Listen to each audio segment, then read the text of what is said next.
संत थे, वो रोज सोहनी सेवा करते थे, झाड़ू लगाते थे पूरे वृंदावन में। यत्र तत्र जहां उनका मन करता था उसी कॉलोनी का आज पूरी सफाई करते। सुबह 4 बजे से उनका यही भजन था, यही संध्या थी, यही नाम जप था। सोहनी लेते और लेकर के बुहारते पूरे मार्ग को। और हमारी आपकी तरह नहीं जोर जोर से, नहीं, धीमे धीमे। उनके मन में यह भाव था कि वृंदावन श्री प्रिया प्रियतम का ही स्वरूप है, इनके प्रति मैं रोष नहीं करूंगा, धीमे धीमे। और जब बुहारते थे तो अपने नेत्रों से ध्यान पूर्वक ब्रज की रज को देखते थे। कहीं कोई चिन्ह दिख जाए, कहीं किशोरी जी के चरण रज दिख जाए, कहीं ठाकुर जी के चरण दिख जाए। करते करते जब वर्षों बीत गए, किशोरी जी के मन में भाव आया, हम नित्य रास के लिए वृंदावन में जाते हैं और पूरे वृंदावन को सुव्यवस्थित महात्मा करके रखते हैं, और इनकी एक ही अभिलाषा है कि हमारे चरण चिन्ह इनको दिख जाएं। तो एक दिन किशोरी जी ने उनको अपने चरण चिन्ह का दर्शन कराया। वो चरण चिन्ह देख करके उनके मन में विश्वास हो गया कि हे श्यामा जो चरण चिन्ह है, इसका मतलब चरण भी है, और चरण है तो मतलब आप भी हो। जब चरण चिन्ह तक ले ही आई हो तो आप अपने दर्शन भी करा दो। अब अगली उनकी स्थिति हो गई कि अब चरण चिन्ह नहीं, अब तो प्रत्यक्ष किशोरी जी को देखना है।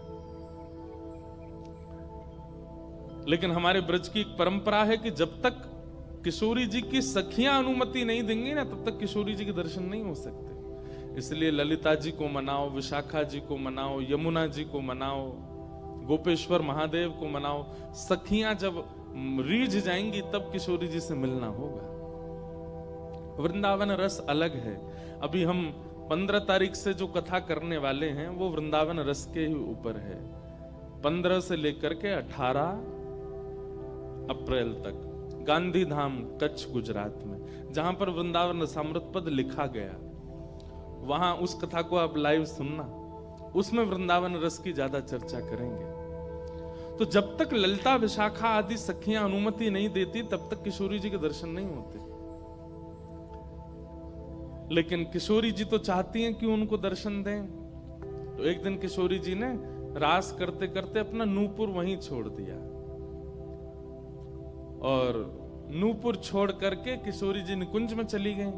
आप सुबह सुबह जब सोहनी करने आए तो आपको वो नूपुर मिला, और नूपुर देख करके वो आनंदित हो गए। इतना सुंदर नूपुर, ऐसी सुंदर उसकी कलाकृति, इतना हल्का उसका वजन, इतना सुंदर उसका स्वरूप।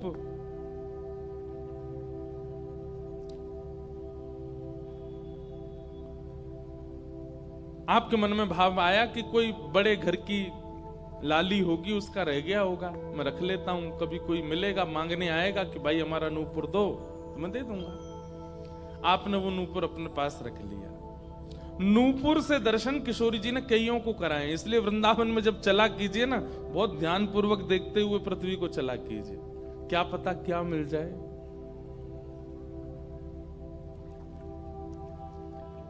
सूरदास जी को भी नूपुर से ही दर्शन हुए किशोरी जी के, और आज इन महापुरुष को भी हो रहे हैं। मुझे नाम स्मृति में नहीं आ रहा है, शायद संभवतः श्याम चरण दास जी नाम था। तो नूपुर को अपने पास रख लिया। किशोरी जी का नियम है कि जब रास में जाती हैं तो सब सखियां उनका श्रृंगार करती हैं, और एक एक श्रृंगार जो उन्होंने धारण किया है वो लिख लेती हैं। कानन में कुंडल पहने हैं, गले में ये हार पहना है, उसके ऊपर मोतिन की माला पहनी है, फिर गुंजा माला पहनी है, फिर नवलखा के हार पहने, हाथन में इतने कड़ूला पहने हैं, पैरन में पाजे। क्यों? बोले रास में श्याम सुंदर आते हैं, पता ना काचोरी करके भाग जाएं। अगर एक कम रह जाए तो फिर ठाकुर जी की शामत कहाँ है, हमारी श्री जी का श्रृंगार बताओ। इसलिए सब सखियां जो हैं किशोरी जी के सिर से लेकर नख तक एक एक श्रृंगार को लिख लेती हैं पहले, रास में भेजने से पहले। और फिर रास में आने के बाद, रास से आने के बाद फिर सब सखियां एक एक श्रृंगार, एक बोलेगी हाँ भाई कानन में ये कुंडल हैं, सिर पर ऐसा सुंदर वो है, गले में ऐसी माला है, हाथन में कड़ूला, पामन में ये 2 पाजेब हैं, सब गिनती करो। और एक एक करके उतारती जाती है सखियां। आज किशोरी जी के चरणों का एक नूपुर नहीं। शाखा आदि बोली, हे श्यामाजू आपका एक नूपुर कहां गया? बोले अरे मो तो पतो ना है, सके नृत्य करते करते रह गए हो वृंदावन में। ललिता विशाखा बोली स्वर्ग के इंद्र के हाथी के दांतों से बना हुआ नूपुर है वो, सामान्य नूपुर नहीं है। आपके ऊपर तो कोटि कोटि ब्रह्मांड वारी वारी जाते हैं किशोरी जी, पर वो नूपुर ठाकुर जी ने आपको भेंट किए हैं, बड़े बहुमूल्य नूपुर हैं। अब किशोरी जी बोली मोए ना पता कहां रह गए हो कहीं पे। किशोरी जी तो मन बना चुकी है ना, दर्शन देना है उनको। तो ललिता विशाखा ने विचार किया कि हम ही जाती हैं, ढूंढ के आती हैं निकुंज में, कहां है, वृंदावन में। बोले अपने रूप में तो नहीं जाएंगी, तो एक वृद्धा का रूप धारण किया, एक वृद्ध मैया का रूप धारण करके ललिता विशाखा गई और वृंदावन में ढूंढने लगी नूपुर कहां है। तभी ढूंढते ढूंढते वो महाराज जी सोहनी कर रहे थे, उनके सामने पहुंची। अरे बाबा हमारी लाली आई सवेरे सवेरे यहाँ पे, और बाके पाम को एक नूपुर रह गयो, तेने देखो। बाबा बोले तुम कौन हो रही? बोले हम पास के गांव की रहवारी, हमारी बहू है वो, और या की लाली है वो, जाको नूपुर रह गयो है। बाबा बोले मैं कैसे पहचान जाऊं कि तुम्हारी ही लाली का नूपुर है? भाई मनचले लोग हैं, बहुमूल्य वस्तु किसी पे देखते हैं तो सब अपना अपना बताते हैं। रोड में अगर 100 रुपया गिर जाए और 50 लोग वहां से निकल रहे हों, कि कोई पूछे भैया 100 रुपया किसका, सब अपनी जेब चेक करते, भले ही कुछ लेके नहीं थे, भले ही जेब में कुछ नहीं था, फिर भी देखते हैं लग तो मेरा ही रहा थे, मेरे जेब में 100 रुपए तो थे। सब अपना बताते हैं बहुमूल्य वस्तु को। तो मैं कैसे मानूं कि तुम्हारा नूपुर है? अरे बाबा हम कह रहे हैं तुम थे। बोले कहवे को अभी मैंने तुम, मैं तो असमंजस में पड़ जाऊंगा कि मैंने गलत आदमी दे दियो। बाबा फिर कैसे मानेगो? बोले एक नूपुर मेरे पास है, एक नूपुर तुम्हारी बहू ने ही पहन रखो होगो, वाकू ले आओ और यहां लाकर के मुझे पहले नूपुर की पहचान करा तो मैं दूसरा दे दूंगा। ललिता विशाखा बोली बड़ो चतुर बाबा है, श्री जी को बुला रहा है। अरे बाबा तो शर्म ना आवे, ऐसी घर की बहू बेटी ने हम तेरे पास लेके आवेंगे? बाबा बोले तो फिर चले जाओ, तुम पे भैया खूब धन धान्य, दूसरों नूपुर बनवा लियो, जे मुंह पे ही रहने दो। ललिता विशाखा बड़ी चिंता में लौट करके आई तो किशोरी जी बोली क्या बात है, आप इतनी चिंतित क्यों? बोले एक बाबा है, बाने आपको नूपुर धल लियो, यूं कह रहा है कि पहले जिनके पास एक नूपुर है उनको लेके आओ तब दूसरा दूंगा। तो श्री जी बोली इसमें क्या देर है, फिर ले चलो, चलते हैं ना। विशाखा जी समझ गई, बोले हे ललिता जी ये सब लीला किशोरी जी कर रही हैं, इनको दर्शन देना है उनको, और हमसे और आपसे स्पष्ट कह नहीं सकती, क्योंकि हम तो फिर सबको परखने लगती है ना कि इसमें कोई दोष तो नहीं, इसमें क्या गुण है। इसलिए किशोरी जी सीधे हमसे नहीं बोल करके और ये लीला कर रही हैं, इनको ले चलो। और किशोरी जी आई वृंदावन और महात्मा बैठे सोहनी कर रहे थे, और सामने से जैसे ही किशोरी जी को आते हुए देखा, बाबा ले हमारी बहू आ गई, अब नूपुर दे दे, देख या को नूपुर भी वैसा ही है। बाबा बोले मेरी आंख की कमजोर है ने, दूर से दिखना रही, पास लाके हाथ से स्पर्श कराओ। ललिता विशाखा बोली बाबा तो शर्म ना आ रही अपनी बहू को स्पर्श कराने? तो बोले चरण स्पर्श करावे में कहा देर, ले आओ। किशोरी जी समीप गई, जैसी चरण स्पर्श किए अपने हाथों से नूपुर पहना करके लिपट गए चरणों से। हे किशोरी जी, हे श्यामाजू, अब कृपा करो, मैं जानू ना तो ये दोनों कोई बूढ़ी मैया हैं और ना आप इनकी बहू, आप साक्षात किशोरी और ये ललिता विशाखा है, अब मुंह पे कृपा करो। तो किशोरी जी ने उसी नूपुर से उन महात्मा के सिर पर एक चिन्ह बना दिया अपने।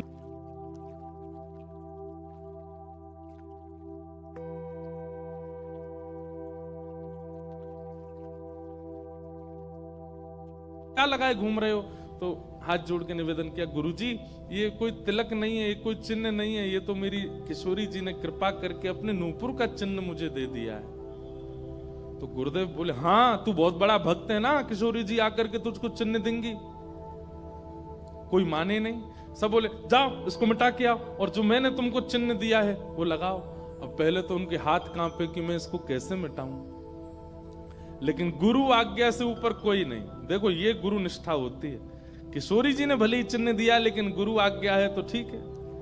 गए यमुना जल से, सुबह से शाम हो गई मिटाते मिटाते, लेकिन वो चिन्ह मिटा नहीं उनसे। शाम को लौट करके आश्रम आए तो गुरुजी बोले, मैंने तुझे सुबह टोका था ना ये चिन्ह मिटा के आ, तू अभी भी नहीं मिटा रहा। बोले गुरुजी मैंने प्रयास तो बहुत कर लिया, लेकिन ये मिट नहीं रहा है। तब भी उनके गुरुजी माने नहीं। अब तो महाराज ये होने लगा कि गुरुजी को इतना क्रोध आ गया कि ये इतना हट कर रहा है कि हमारे द्वारा दिया गया तिलक चिन्ह उसको अस्वीकार करके और ये मनमुखा चिन्ह लगाए घूम रहा है माथे पर। गुरुजी ने सब अपने परिकर के लोगों को बैठा करके पंचायत करी आश्रम में। बोले इसको निकालो, जब हम में श्रद्धा नहीं, हमारे स्वरूप में श्रद्धा नहीं, हमारे तिलक में श्रद्धा नहीं, तो क्यों रहता है यहाँ पे। वो रोते रोते बोले गुरुजी मैं सत्य बोल रहा हूं, ये किशोरी जी ने चिन्ह दिया है और मैं खूब प्रयास कर रहा हूं। नहीं तो आप प्रयास कर लीजिए, ये मिट नहीं रहा है। अच्छा अब हमसे चाहता है कि हम तेरे माथे को छू करके मिटाएं? नहीं माने। तब उन्होंने नेत्र बंद करके किशोरी जी का स्मरण किया, हे श्यामाजू, मैं किसी को प्रमाणित ये नहीं करवाना चाहता कि आप मुझे मिली हो, पर मेरे गुरु के चित्त में मेरे प्रति अविश्वास आ रहा है, इसके लिए कोई आप लीला करो। तो भगवान के सखा श्री सुबल जी की ये आराधना करते थे। ये जो महापुरुष थे, ये ठाकुर जी के सखा सुबल का चिंतन करते थे कि कभी मैं ठाकुर जी से मिलने का मन हो तो सुबल, जैसे भगवान के सखा है ना, तन सुखा, मन सुखा, धन सुखा, मधुमंगल, श्रीदामा, सुबल, तो ये सुबल का चिंतन करते थे कि सुबल कभी कृपा करेंगे तो मुझे ठाकुर जी से मिला देंगे। ऐसे सखियों का चिंतन करते हैं किशोरी जी के दर्शन करने वाले, और सखाओं का चिंतन करते हैं ठाकुर जी का दर्शन करने वाले। तो ये सुबल का चिंतन करते थे। तो किशोरी जी ने सुबल को बुलाया। सुबल आए, श्यामाजू आज्ञा करो। बोले आपको हमारा एक काम करना है। एक महात्मा पर हमने कृपा करके उसको अपने नूपुर का चिन्ह दिया है, और उनके गुरुदेव को विश्वास नहीं हो रहा कि ये चिन्ह हमने दिया है, इसलिए वो आपकी आराधना करते हैं, आपको बहुत बचते हैं। आप जाकर के हमारी तरफ से ये प्रमाण दे दो कि हमने चिन्ह दिया, क्योंकि उस सभा में कई लोग ऐसे हैं जिनको मेरे दर्शन का अधिकार नहीं है, और मैं तो जाना चाहती हूं पर ये ललिता विशाखा मुझे जाने नहीं देंगी, इसलिए आप जाकर के वहां प्रमाणित कर दो कि ये चिन्ह मैंने दिया है।